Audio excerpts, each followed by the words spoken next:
প্রিয় বন্ধুরা, শুভ সন্ধ্যা। আজকে আমরা দুজনে মিলে আমের আচার বানাবো। কি কি দিতে হয় বলবো।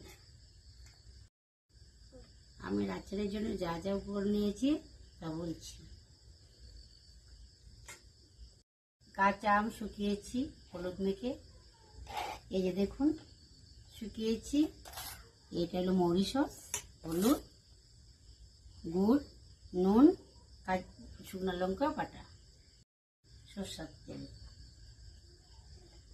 আচারটা বানানো শুরু করব।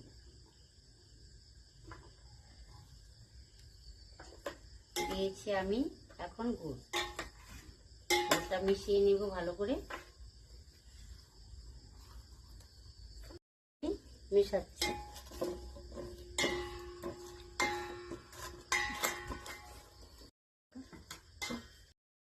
এখন দিয়ে দিচ্ছি লঙ্কার গুঁড়ো, পরিমাণ মতন লঙ্কা গুঁড়ো দিব, স্বাদ মতন নুন দেব। এখন হলুদটা দিয়ে দিচ্ছি, মরিচ